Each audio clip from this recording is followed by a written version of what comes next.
So, good evening, everyone.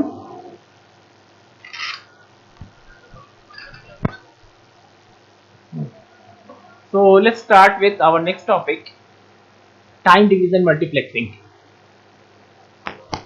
Now, what is multiplexing? We are having different types of multiplexing schemes.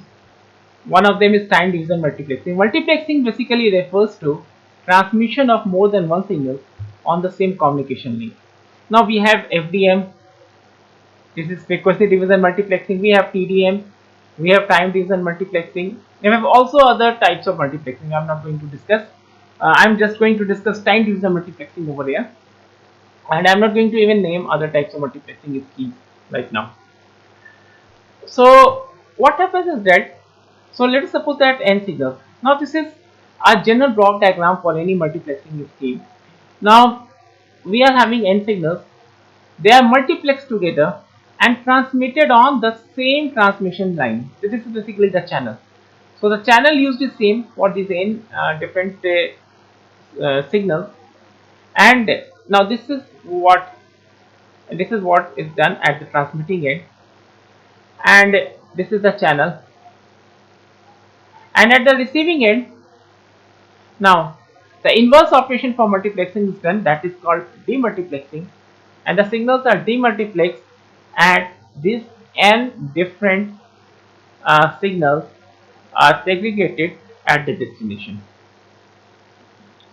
Now what happens in TDM, in time division multiplexing? Now there are, suppose that these are four different sources, right? These are four different signal sources, and each source is transmitting some signal. Now on the time scale, let us suppose that this is time scale.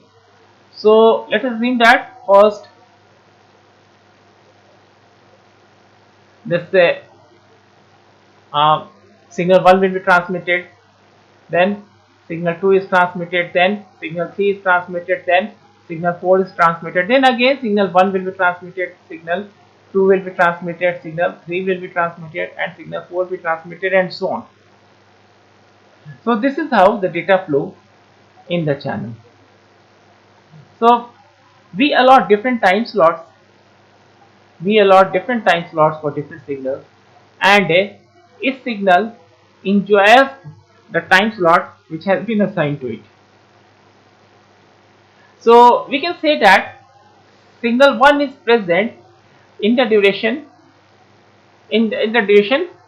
which is represented over here, and for the duration, let's say this is T1, T2 and T3.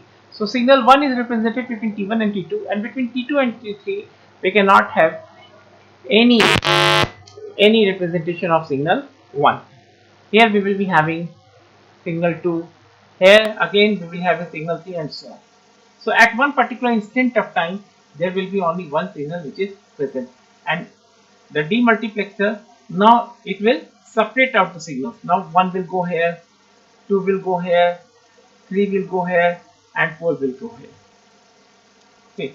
Now what is the advantage of time division multiplexing? The advantage is that if we are not, suppose that we are not using time division multiplexing, now we were having one source over here, S1, S2, S3 and S4, and we are having different destinations D1, D2, D3 and D4.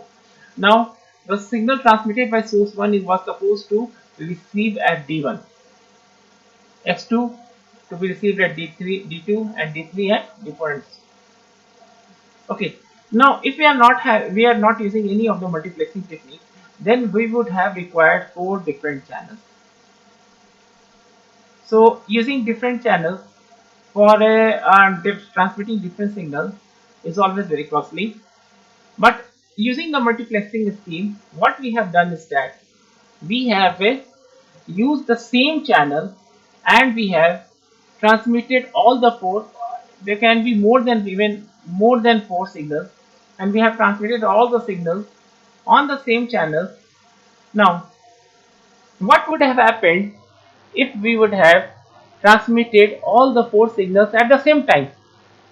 The simple answer is the signals would have interfered with each other, and at the receiving end it wouldn't have been possible for us to separate out all the 4 signals.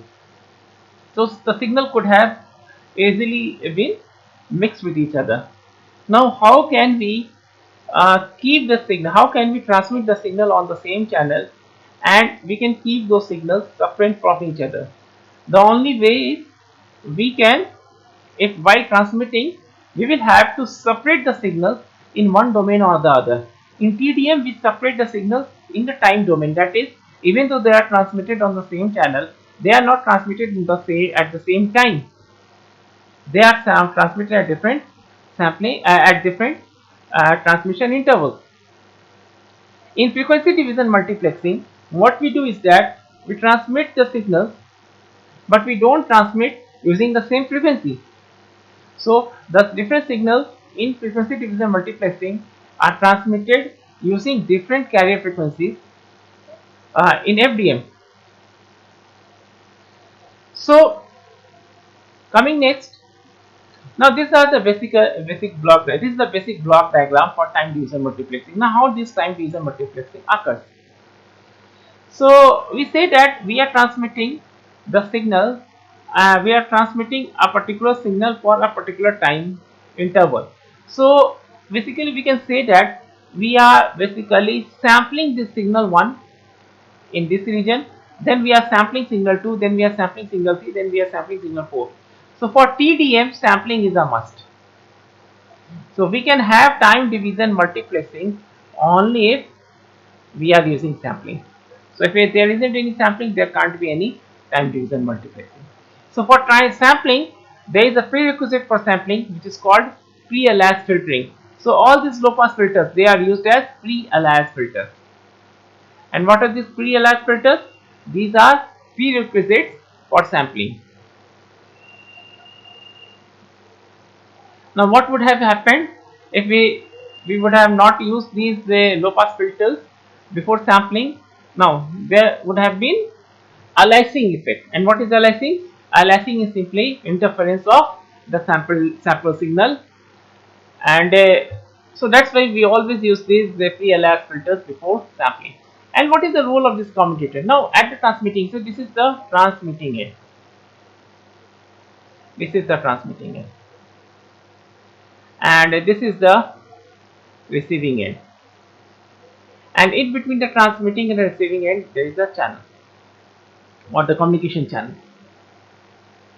So at the transmitting end, basically there are three blocks. One is the pre-alias filter, another one is commutator, the third one is pulse modulator. Now what is the role of these three blocks? Now this low pass filter are used to restrict the input signal, this message input, strictly in a particular bandwidth, and this is also called anti-aliasing filter or pre-alias filter.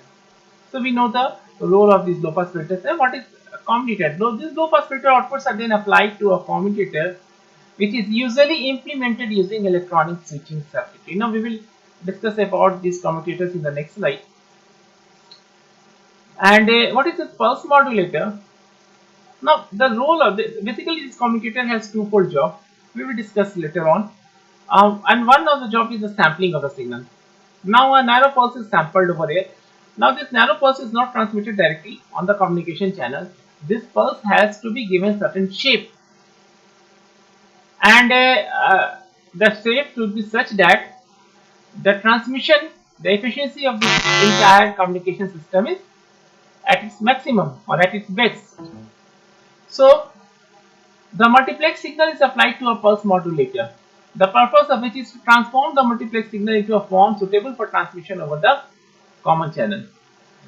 Now once after the pulse has been the pulse modulator has played its role, the signal is sent to the communication channel. And what happens at the receiving end? Now we can see that at the transmitting end we are having this commutation. This is basically a I'm not including this low pass filter because this is basically a prerequisite to sampling. We are having a commutator which performs the sampling operation, then we have a pulse modulator. So basically these are the two blocks at transmitting end, and at the receiving end we have a commutator which performs the inverse operation for of what has been done by it should be 1 dash. So it performs inverse operation what has been done by the commutator.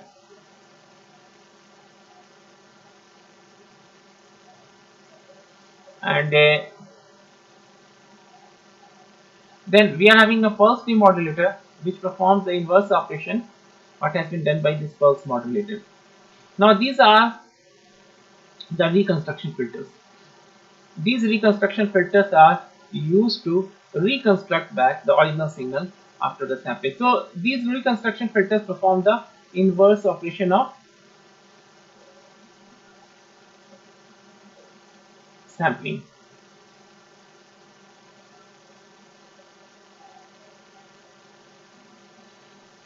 Now coming to the receiving end, so we have basically two blocks. One is the pulse demodulator, other one is the decommutator, and this is basically the we can also say that we are having three blocks. One is the pulse demodulator, other one is decommutator, other one is the reconstruction filters used for reconstructing back our original method signal. Now what is the role of this pulse demodulator? This pulse demodulator, the received signal is applied to the pulse demodulator which performs the reverse operation of the pulse modulator.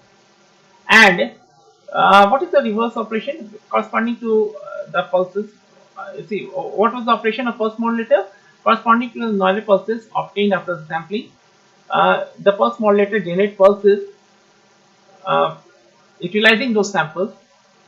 Based on those samples, the pulse modulator produces, it generates pulses such that it can be at its best while transmitting to the communication channel. Now it performs the demodulator performs the inverse operation. Now these nano samples produced at the pulse demodulator output are distributed to the appropriate low pass reconstruction filters. Now the work of this decommutator is to distribute the signal to different destinations, and each destination we are having one low pass filter.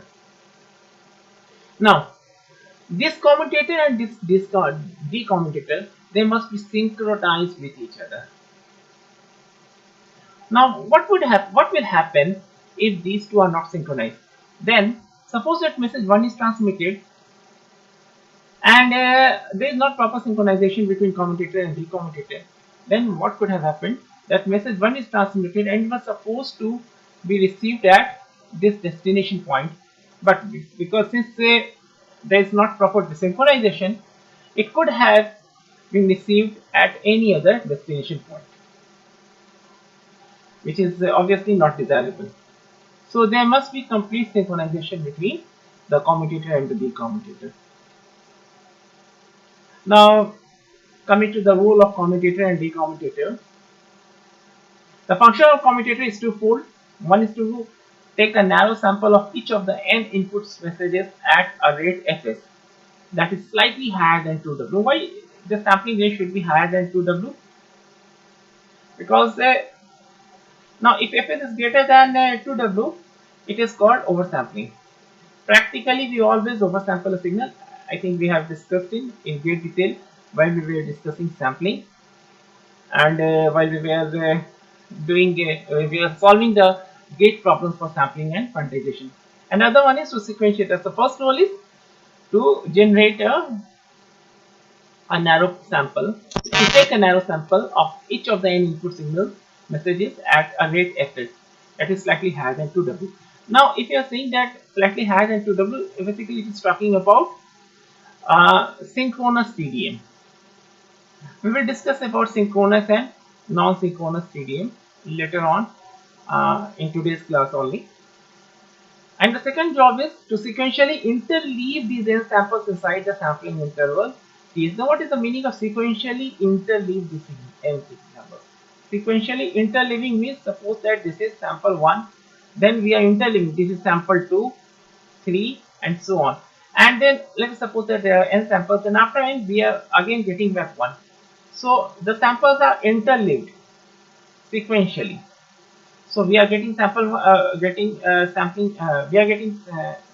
are taking sample 1 over here, and we are taking sample 1 again after this interval, and in this interval there are different. There are other message signals. Now, what is the basic concept? What is the basic idea of time division multiplexing? The basic idea for time division multiplexing comes from the sampling. Suppose that this was our analog signal and we are sampling it like this. Now,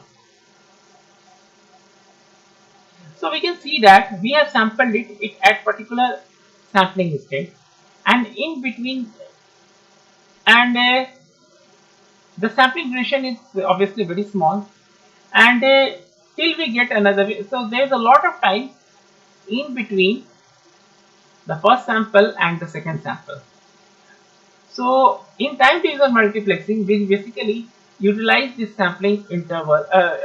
We basically utilize the time interval in between the two sampling instants by transmitting other signals, or by transmitting other signals during this duration.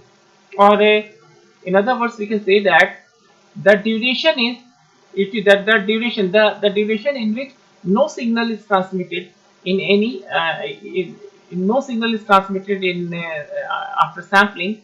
That duration is utilized by transmitting other message signals. Now the second is the T commutator operates in synchronism. Obviously, it should operate in synchronism with commutator. The third point is this synchronization is essential for satisfactory operation of the system, obviously.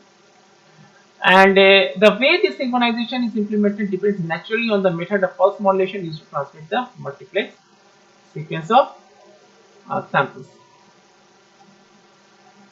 Now, this is a very important point for regarding time division multiplexing. The use of time division multiplexing introduces a bandwidth expansion by a factor n. Again, if we are saying that the bandwidth is expanded by a factor n, we are talking about synchronous Tdm. Things are little different when we come to asynchronous Tdm. There are two types of Tdm we will discuss later on, and because the scheme must squeeze n samples derived from n independent message sources into a time slot equal to one sampling interval. Now, what happens is that suppose that we are transmitting message signal 1 and this was the sampling interval, sampling duration.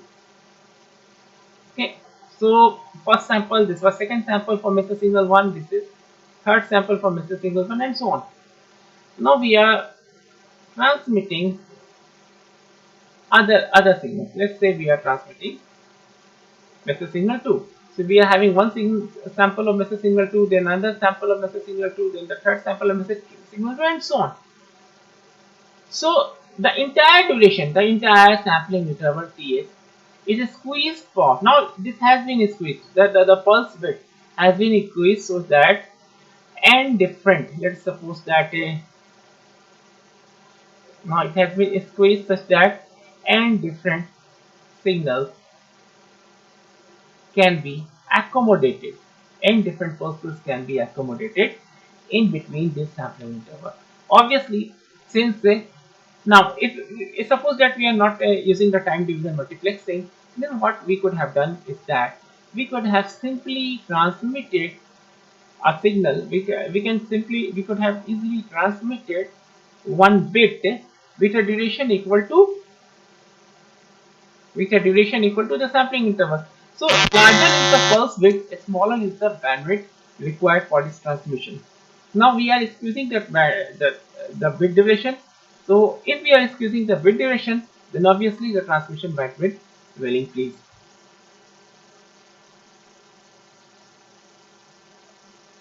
Now let us try to calculate the transmission bandwidth if we are transmitting n samples, or you can say that we are transmitting n messages and we are having a sampling interval of Ts. Now if sampling interval is Ts, what will the sampling rate is Fs, and let us assume that this Fs is equal to 2W, and let us assume that all the message signals are having a bandwidth is equal to W. Bandwidth of each message signal is equal to, let us assume that bandwidth of each message signal is W, and next part is and there are n message signals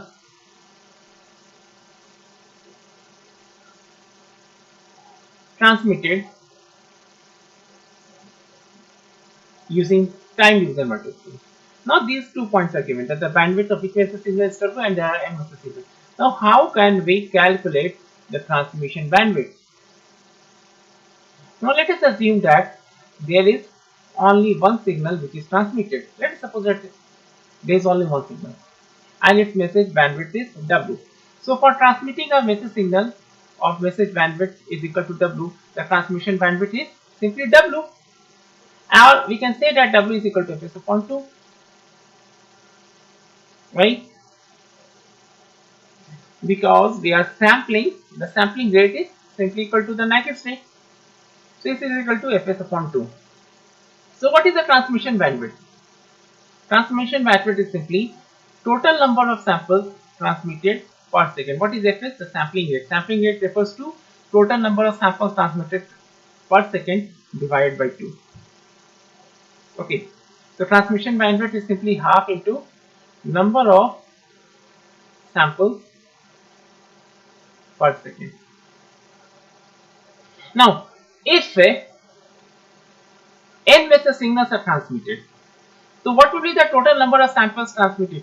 So there will be Fs number of samples transmitted per second for message signal 1, Fs number of samples transmitted per second for message signal 2, and similarly Fs number of samples transmitted per second for all the message signals, for all the n message signals. So total number of samples transmitted per second will be equal to n into Fs. So n into Fs will be total number of samples transmitted per second.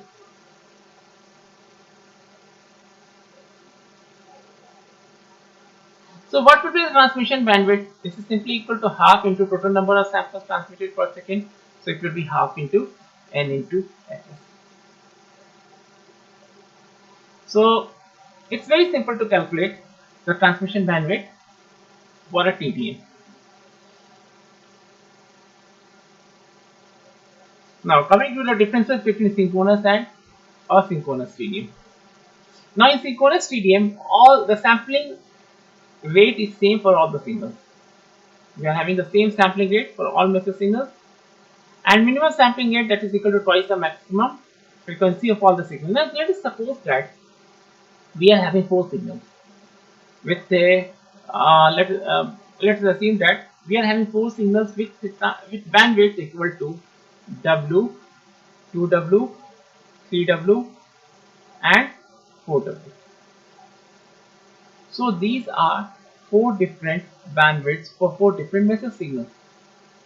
Now if we are transmitting using synchronous TDM, then Fs must be same for all the 4 signals, and if Fs has to be same, then the minimum value of sampling rate, that must be equal to the Nyquist rate for the signal having the maximum bandwidth.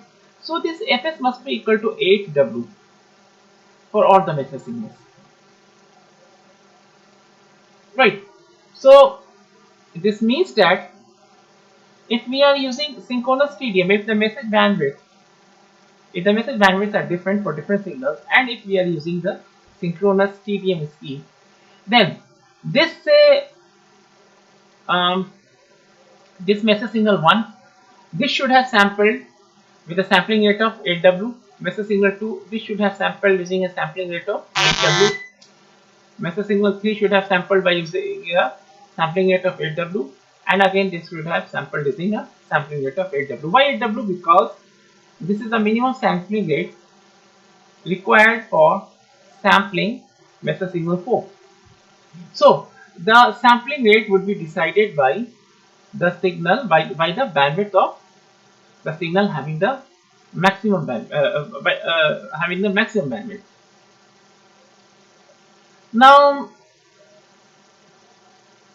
what would have been the transmission bandwidth? The transmission bandwidth would have been equal to 1 by 2 into N is equal to 4 in this case. And what is Fs? Fs is equal to 8W. So this would have been equal to 16W. Right? So this would be the transmission bandwidth. Now come to asynchronous Tdm. Now we have different sampling rate for different signals. What does this mean? That this means that suppose that the bandwidth, we are considering the same 4 signals, the bit bandwidth W, 2W, 3W and 4W. So we will have different sampling rates for different signals. So we can sample this by with a sampling rate of it equal to Fs equal to 2W. We can sample this with a sampling rate equal to 4W. That is this means that we are sampling with a sampling rate equal to the Nyquist rate for different message signals. So here the Nyquist rate is 6W, then and here it is 8W. So Fs is different for different signals. Now what could have been the transmission bandwidth? This is equal to half into, now this will be equal to 2W plus 4W plus 6W. How many number of samples are there? 2W plus 4W plus 6W plus 8W. So this would have been half into 2 plus 4, 6, 6, 12 by 20. 20W, so this is equal to 10W. So you can see that if we are using synchronous Tdm, asynchronous Tdm, then by using asynchronous Tdm, we can easily reduce our transmission bandwidth. And if the transmission bandwidth is reduced, then what is the advantage? Then the pressure on the channel capacity will be reduced. Now, so total number of samples transmitted per second is equal to someone. Okay, we have done this. Transmission bandwidth is equal to half n. So what is the advantage of using asynchronous Tdm? The advantage is bandwidth is less for asynchronous Tdm. So this is the advantage of using asynchronous Tdm. And what is the problem? What is the limitation with asynchronous Tdm? The limitation is the design of commutator and decommutator is difficult. So this is basically the disadvantage of using asynchronous Tdm over synchronous Tdm. So what we do practically is that there is a trade-off. Now suppose that in general, in most of the cases, we use synchronous Tdm.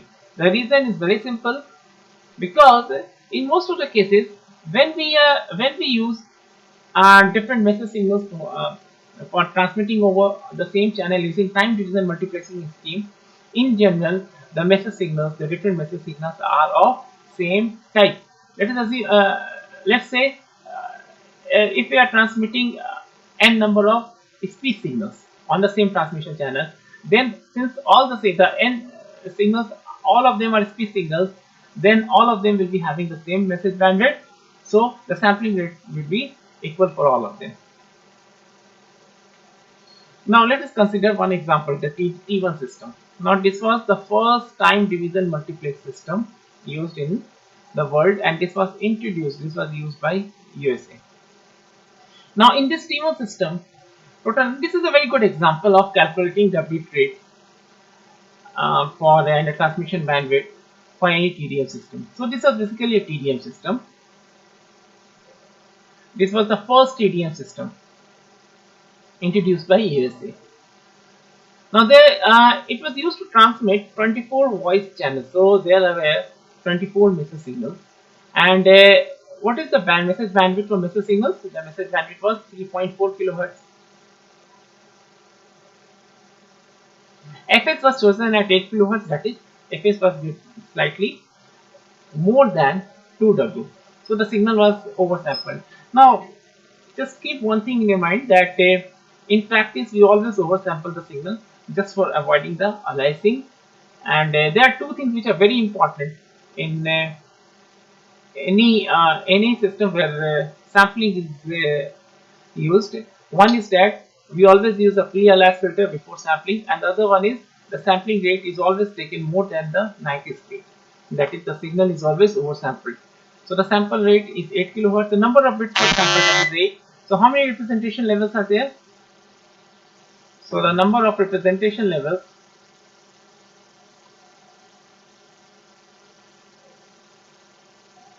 this will be equal to 2 raised to power 8. So this is equal to 250. Now comparatively, we have already discussed compounding technique when we were discussing quantization. So compounding technique uses mu law with mu is equal to 255. Basically, if we are talking about a compounding technique, this means that we are using non-uniform quantity.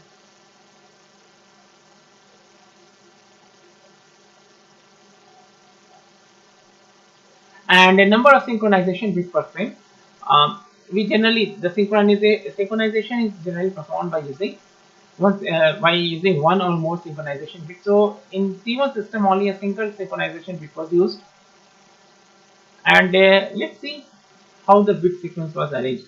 Let's see how the frame was arranged. Now this was the frame, right? This page consisted of 24 message signals. So this was message signal 1, this was message signal 2, and this was message signal 24. So one sample of each message signal was represented using 8 different bits: 3, 4, 5, 6, 7, 8. 2, 3, 4, 5, 6, 7. So each sample was represented using 8 bits. So, and at the end of the 24th channel or the 24th sample, there was one synchronization bit.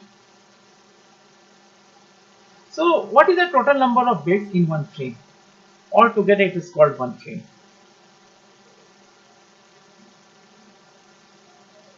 So how many bits are transmitted in one frame? So number of bits per frame. Now this would be equal to 24 into 8 plus 1, so this is equal to 193. Now how many frames are transmitted per second? Now this is simply equal to sampling rate.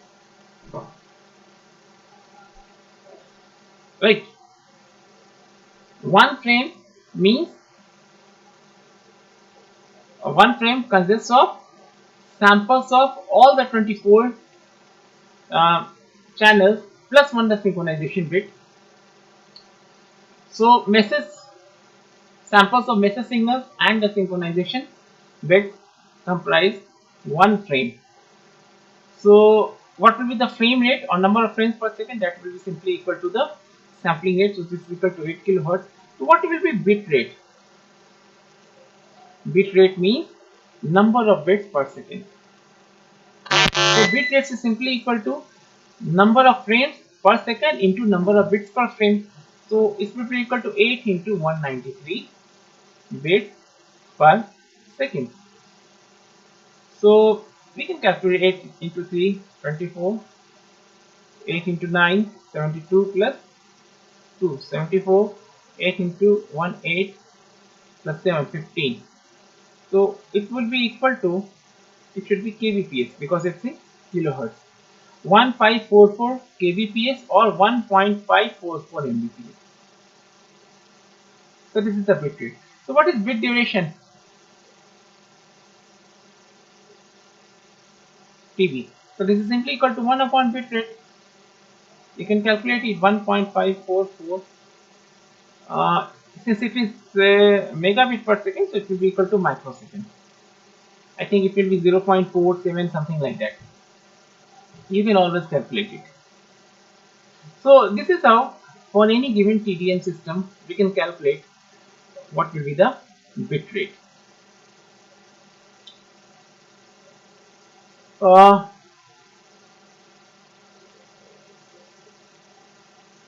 So that's all for this class.